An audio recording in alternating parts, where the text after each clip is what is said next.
சத்துணவு பணியாளர்கள், உதவியாளர்கள் தொடர்ந்து 5வது நாளாக போராட்டத்தில் ஈடுபட்டு வருகிறார்கள்.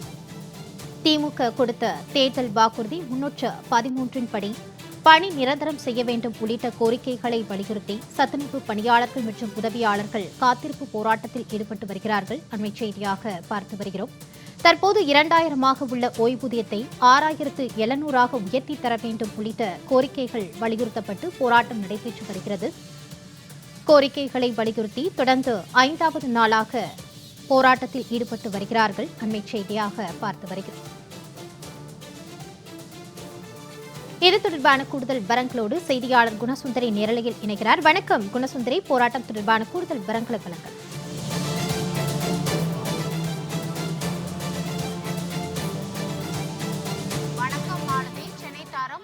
தற்பொழுது சத்துணவு அங்கன்வாடி பணியாளர்கள் மற்றும் உதவியாளர்கள் தங்களின் கோரிக்கையான பணி நிரந்தரம் என்பது செய்ய வேண்டும் என்பதை முன்னிட்டு தற்பொழுது 5வது நாளாக காத்திருப்பு போராட்டத்தில் ஈடுபட்டு வருகிறார்கள். குறிப்பாக இவர்களின் கோரிக்கை திமுக அரசு ஆட்சிக்கு வருவதற்கு முன்னதாக இவர்களுக்கு வாக்குறுதி என்பது அளித்திருக்கிறது. நாங்கள் ஆட்சிக்கு வந்தால் உங்களுக்கு பணி நிரந்தரம் என்பது செய்து தருவோம் என்றும் வாக்குறுதி எண் 313 கூறியிருக்கிறது. ஆனால் இதுவரை திமுக அரசு தற்பொழுது 4½ ஆண்டுகள் கழிந்தும் கூட இதுவரை இவர்களுக்கு பணி நிரந்தரம் என்பது செய்யப்படவில்லை.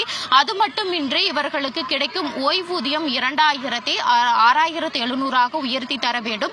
அதே போன்று காலி பணியிடங்கள் 60000 இருக்கிறது. அதை உடனடியாக தற்பொழுது அரசு அதை நிரப்ப வேண்டும் உள்ளிட்ட பல்வேறு கோரிக்கையை முன்வைத்து தற்பொழுது 5வது நாளாக இந்த காத்திருப்பு போராட்டத்தில் ஈடுபட்டு வருகிறார்கள். குறிப்பாக இங்கு கொளுத்தும் வெயிலிலும் கூட இவர்கள் அதை கூட கருத்தில் எடுக்காமல் அவர்களின் வாழ்வாதாரத்தை முன்னிட்டு இந்த போராட்டத்தில் ஈடுபட்டு வருகிறார்கள். குறிப்பாக இங்கு போராட்டத்தில் ஈடுபட்டு வரும் பெண்கள் அவர்களின் குழந்தைகளுடன் கூட இந்த வெயிலிலும் கூட அந்த போராட்டத்தில் ஈடுபடும் அந்த காட்சியும் கூட நம்மால் காண முடிகிறது. குறிப்பாக இவர்களின் கோரிக்கை என்ன, இவர்கள் தற்பொழுது போராட்டத்தை முன்னெடுக்கும் பொழுது எது போன்ற பிரச்சனைகளை இவர்கள் சந்திக்கிறார்கள் என்பது பற்றி நம்முடன் இணைந்திருக்கிறார்கள். அவர்களுடன் கேட்போம். வணக்கம்மா, உங்களோட கோரிக்கை என்ன?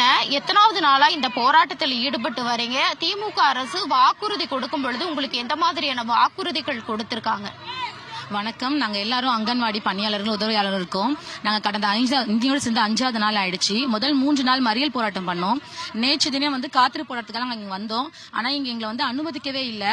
எங்க எல்லாரையும் நாங்க இப்போ ஒரு குழந்தை வளர்ச்சி திட்டத்தின் கீழே நாங்க வெளியில உட்காந்துருக்கோம். இங்க வரணும்னா நாங்க பஸ் ஸ்டாப்ல இருந்தோம். இங்க ரயில்வே ட்ராக்ல இருந்தா நாங்க வரணும், ரயில்வே ஸ்டேஷன்ல இருந்து.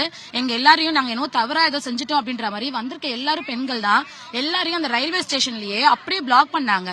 ரயில்வே ஸ்டேஷனோட போற கேட் எல்லாம் க்ளோஸ் பண்ணி அங்கங்க அப்படியே இன்னமும் கூண்டோட அப்படியே புடிச்சு எல்லாரையும் பஸ்ல ஏத்தி எங்க வச்சிருக்கோம் தெரியாம நேற்று ஒரு தினம் ஃபுல்லா எல்லாரையும் அலைய விட்டாங்க. இருக்கிற இடம் சரியில்லாம நாங்க எங்க இருக்கோம்னு தெரியாம பாதுகாப்பான அரசு ஆனா எங்க யாருக்குமே நேத்தெல்லாம் பாதுகாப்பு இல்ல. எங்களை நம்பி எங்க வீட்லயும் குழந்தைங்க எல்லாம் இருக்காங்க. எல்லாரையும் விட்டுட்டு நாங்க அகதிகள் மாதிரி நேற்று திரிஞ்சோம். திருப்பி எங்களை கொண்டுட்டு வந்து நாங்க நேற்று கேட்கிறோம், எங்களை ஏன் அரெஸ்ட் பண்ணீங்க இல்லையா, 6 மணிக்கு விடணுமே, ஏன் எங்களை விடலன்னு கேட்கும் போது உங்களை எந்த பிரிவின் கீழே அரெஸ்ட் பண்ணாங்கன்னு எங்களுக்கு இன்னும் உயர் அதிகாரி சொல்லலன்னு அங்க இருக்க போலீஸ் சொல்றாங்க. அப்ப எங்களுக்கு எவ்வளவு ஒரு பதட்டம் இருந்திருக்கும், எவ்வளவு ஒரு மன உளைச்சல் நாங்களாம் ஆளாயிருப்போம். எங்க நம்பி வீட்டுல குழந்தைங்க எல்லாம் இருக்காங்க. அவ்வளவு பயத்திலையும் பதட்டத்திலையும் 7:45 வரைக்கும் எங்க எல்லாம் பிடிச்சு வச்சிருந்தாங்க. எந்த இடத்துல இருக்கோன்னு ஒவ்வொருத்தரும் கான்டாக்ட் பண்ணி கேட்டுக்க கூட முடியல. அங்கேயும் நாங்க பிரச்சனை பண்ணி தான் வெளியில வந்தோம். திருப்பி வெளியில இருந்து போக வழி தெரியாம தரமணி பஸ் ஸ்டாப் நின்னா எங்களை எங்கேயுமே நிக்க விட மாட்டாங்க. பசிக்குது சாப்பிடலான்னா கூட ஏன் நிக்கிறீங்க எங்களை துரத்ததான் செஞ்சாங்களே தவிர எங்களுக்கு என்ன தேவைன்னு யாருமே கேட்கல.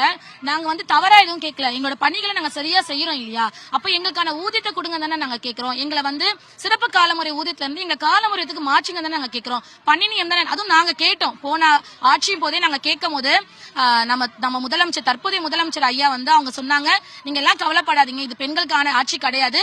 நான் உங்க எல்லாரையும் நான் பரிதி நினைவு கண்டிப்பா செய்வேன்னு நம்மளோட தேர்தல் வாக்குறுதியில் அவர் கொடுத்தாரு. 313 நமக்கு கொடுத்தாங்க. ஆனா அதை ஏன் செய்யல, ஐயா மறந்துட்டாங்களே அப்படின்றத நாங்க அவருக்கு நினைவூட்டும் வகையில் தான் இந்த போராட்டத்தை பண்றோமே தவிர அவர் 4½ ஆண்டு முடிஞ்சிருச்சு. இன்னும் ஒரு 4 மாசம் தான் இருக்கு. அதுக்குள்ள ஏதாவது பண்ணணுமே தான் நாங்க போராடுறோம். எங்களுக்கு போராடுறதுக்கு கூட உரிமை இல்லையா? நாங்கெல்லாம் நம்ம எல்லாருமே நாங்க தமிழத்தை சார்ந்தவங்க தானே. நாங்க வெளியூர்ல இருந்து எங்கேயும் வந்துடலையே. நம்ம தமிழகத்துல எங்களுக்கு போராடுறதுக்கு கூட உரிமை இல்லையா? இங்கதான் நாங்க இருக்கோம். எங்க ஆபீஸ் இருக்கு. எங்களுக்கு பாத்ரூம் போறதுக்கு கூட திறந்து விட மாட்டாங்க. எத்தனை பேர் எல்லாருமே பெண்கள் தானே. எவ்வளவு எமர்ஜென்சி இருக்கும், ஏன் எங்களை அலோவ் பண்ண மாட்டீங்க? ஏன் நாங்க எல்லாரும் போராடுறோம் தெரியும். எங்களோட உரிமைக்காக போடுறோம். அரசாங்கத்துக்கு எதிராக நாங்க போராடல, எங்க உரிமைக்காக நாங்க போராடுறோம். இவ்வளவு வெயில் இருக்கு, நீங்க எல்லாம் பாவம் மயக்க போட்டு விழுந்துருவீங்கன்னு சொல்றீங்களே, ஏன் எங்களுக்கு ஒரு ஷெட் ஒரு டென்ட் போட கூட எங்களை அலோவ் பண்ண மாட்டீங்க? நாங்க எல்லாம் அனுமதி ஏன் கொடுக்க மாட்டீங்க? நாங்க எல்லாரும் பெட்ஷீட்டையும் கொண்டு அந்த புடவையிலையும் தான் கட்டிட்டு உட்காந்துருக்கோம். 5 நாளா சாப்பிட இடம் இல்லாம, சாப்பாடு இல்லாம, சரியா இல்லாம நாங்க எங்களோட உணவு தான் கொண்டு வந்து சாப்பிட்டோம். அரசாங்கத்தோட உணவு வந்து நாங்க கேட்கல. ஆனா நேற்று அவ்வளவு ஒரு கேவலமாவும் எல்லாரும் இன்னும் சாப்பாட்டுக்கு இல்லாம தான் வந்து நாங்க இன்னும் இங்க உட்கார்ந்துருக்க மாதிரியும் வந்து எங்களை பேசினாங்க. நேற்று நாங்க இருந்த இடத்துல எங்களோட பணியாளர் கிட்டத்தட்ட ஒரு 125 பேர் இருந்த இடத்துல காவல்துறையினர் கொடுத்த உணவு வந்து நாங்க யாருமே உட்கொள்ளாம அங்கதான் உட்கார்ந்துருந்தோம். கொடுக்குற உணவும் நல்லா இல்ல, நாங்க எங்களுக்கு தரமில்லாத உணவு வேண்டான்ட்டு நாங்க உணவு இல்லாம தான் உட்கார்ந்தோம். எங்களோட வேண்டுகோள் என்னன்னா, எங்க எல்லாரையும் 313 நீங்க கொடுத்தீங்க இல்லையா தேர்தல் வாக்குறுதியின்படி எங்களையும் பர்மனன்ட் பண்ணுங்க. நாங்க எவ்வளவு வேலை செய்யறோம்னு உங்களுக்கு ஐயா தெரியும். நாங்க BLO தேர்தல் வேலையும் நாங்க பாக்குறோம். ஒரு குழந்தை தடுப்பூசி போடுதா, ஒரு ANM வேலையும், அதாவது சுகாதாரத்துடைய வேலையும் நாங்க பாக்குறோம். அதுக்கப்புறம் ஒரு இடத்துல டெங்கு கொசு பரவுது, ஒரு இடத்துல என்ன நடக்குது, எல்லா துறையிலயும் நாங்க வேலை செய்யறோம். எதை சொன்னாலும் நாங்க செய்யறோம். எதுக்காக? நம்ம மக்களுக்காக தான் நாங்க இறங்கி செய்யறோம். மக்களுக்காக இறங்கி நாங்க வேலை செய்யும் போது எங்க குடும்பத்தை வந்து நீங்க ஏன் பார்க்க மாட்டீங்க? நாங்களும் எங்களோட வாழ்வாதாரத்தை உயர்த்திக்கணும் இல்லையா? நாங்க எல்லாம் இப்படியே வாழ்ந்துட முடியுமா? எங்களுக்கும் 2 பிள்ளைங்க இருக்கு. இன்னைக்கு ஒரு வீட்டு வாடகை 9,500 ரூபாய் இல்லைன்னா ஒரு வீட்டு வாடகை கிடையாது சென்னையில. ஆனா எங்களுக்கு கொடுக்குற சம்பளம் 12,000 ரூபாய். இந்த 12,000 ரூபாயில வந்து நாங்க சாப்பிட்டு வீட்டு வாடகை கொடுத்து, எங்க வீட்டுக்காரெல்லாம் வந்து பெரிய கவர்மெண்ட் ஆபீசர்ஸ் கிடையாது. சாதாரண தினசரி கூலி வேலை செய்யறவங்க தான். ஒரு நாள் வேலை இருக்கும், ஒரு நாள் வேலை இருக்காது. எல்லாரும் வந்து வருமான கோட்டு கீழே இருக்கிறவங்க தான் இங்க எல்லாருமே வேலை செய்யறோம். யாரும் வந்து வசதியானவங்க கிடையாது. எங்களோட வாழ்வாதாரத்தை எங்க மூலமா நாங்க உயர்த்திக்கணும்னு நினைக்கிறது தவறா? தயவு செஞ்சு இதை பாக்குறவங்க எங்களுக்கு சப்போர்ட் பண்ணுங்க. ஐயா அவன்கிட்ட பேசுங்க, தயவு செஞ்சு முதலமைச்சர்கிட்ட பேசுங்க.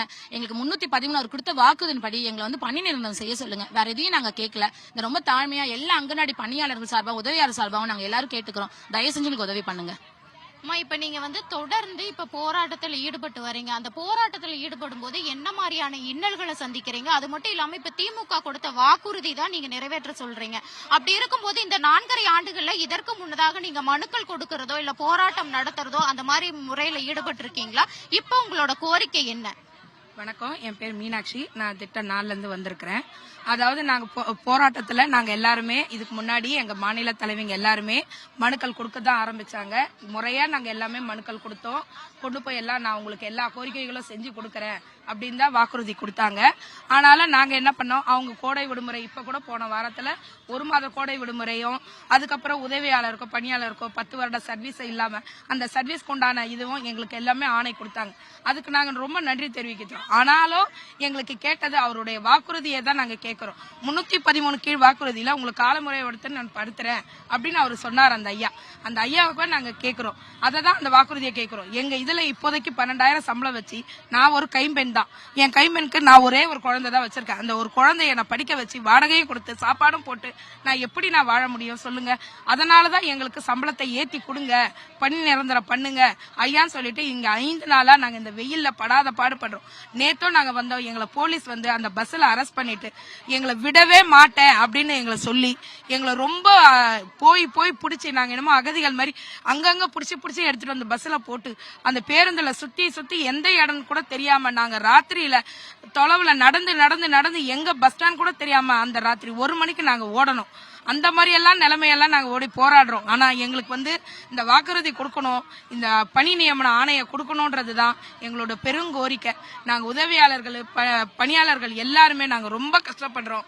நாங்க சாப்பாடு ரெடி ஆயிடுச்சு வாங்க அப்படின்னு போலீஸ்கார் சொல்றாங்க. நாங்க இந்த சாப்பாடு தேடியாமா வரோம்? நாங்க சாப்பாடு தேடியும் வரல.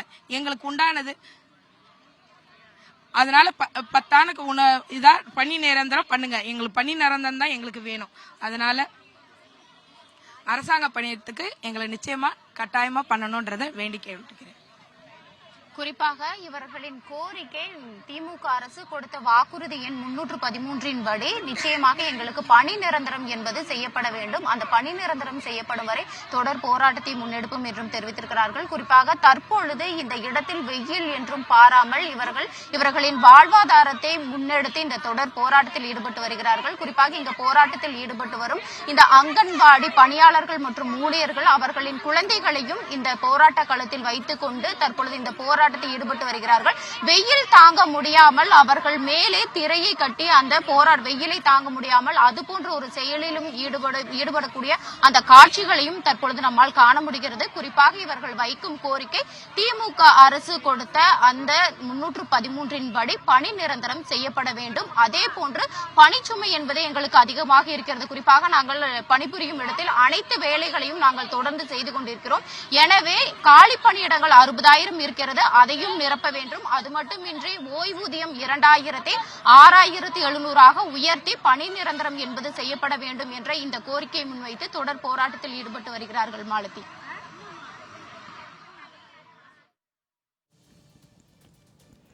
சத்துணவு பணியாளர்களின் போராட்டம் தொடர்பான கூடுதல் கள நிலவரங்களோடு இணைந்தமைக்கு நன்றி குணசுந்தரி.